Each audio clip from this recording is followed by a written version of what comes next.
Hello guys, ayan, tayo ay magsisigang ng manok.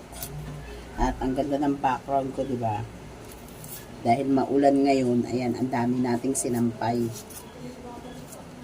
Dahil maraming basang damit. Dahil syempre pagka lumalabas tayo, laging basa. Katulad ko ngayon, basa ako. Mamaya na ako magpupunas, magluluto muna ako.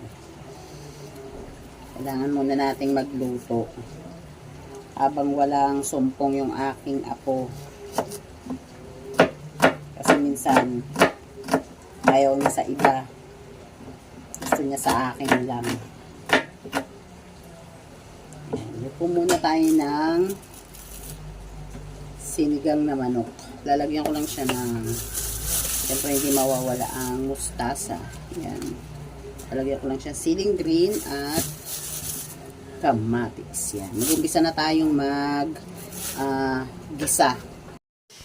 At ilagay na nga natin yung manok sa ating ginisang sibuyas, bawang, kamatis. Yan.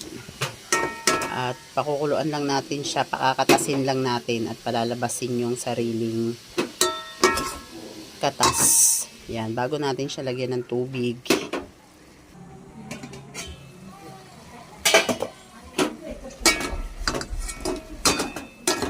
Ayan na, kumatas na siya guys. So, nagkaroon na siya ng sariling katas. Ayan, lalagyan na natin siya ng tubig. Hindi ko masyadong mahalo. Dahil wala akong videographer. Ayan. At pakukuluan lang muna natin siya. Ayan.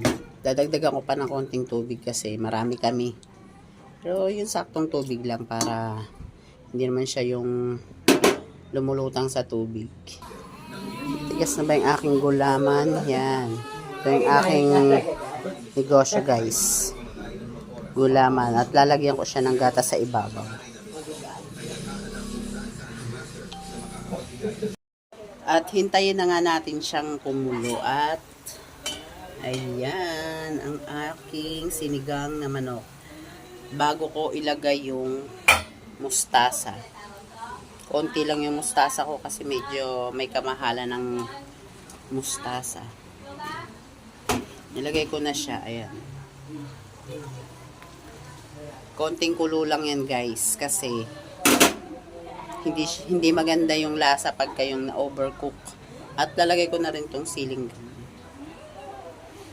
Ayan, mas masarap yan pag ano. At may sausawan na tayong patis. Ayan. Pakukuluin lang natin siya ng 1 beses at okay na siya. At eto na guys, ihahain na natin ang ating ulam.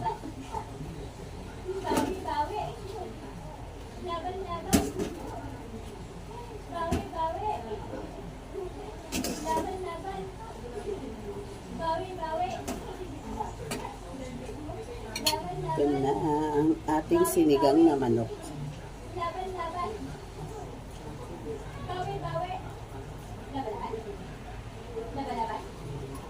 Higop tayo ng sabaw ngayong maulan. Thanks for watching.